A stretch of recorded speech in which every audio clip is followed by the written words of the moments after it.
थोड़ी उर्दू बोलना आती है क्या? जी हाँ। वाह वाह खूबसूरत।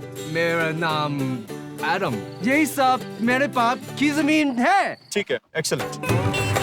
तानिया क्या मतलब है तुम लोग नहीं आ रहे? हमारी फ्लाइट है अभी थोड़ी देर में। जाओ उसको बुला के लाओ, फ्लाइट मिस हो जाएगी।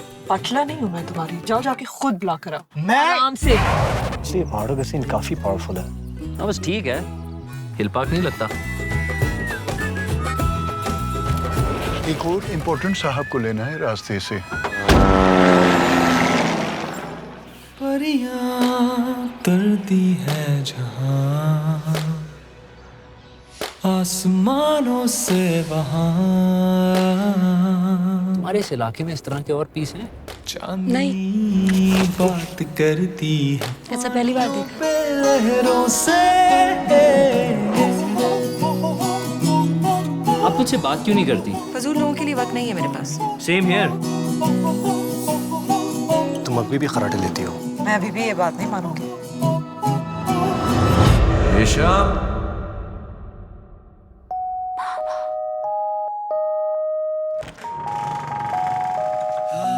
वैसे बेटा, अपने बाप पे भरोसा है ना?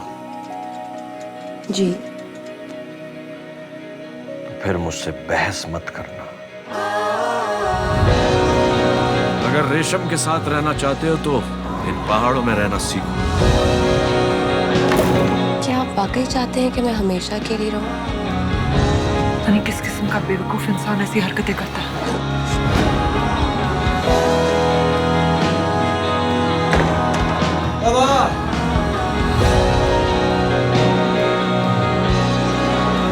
बस करो और भूल जाओ। तुम्हें पता नहीं इसने क्या किया है? उसने जो भी किया तुम क्या कर रहे हो? ये सब आपकी वजह से हुआ है। हाँ तो सिंधी। बेटा हमें यहाँ से जाना होगा। बाबा ये हमारा घर है।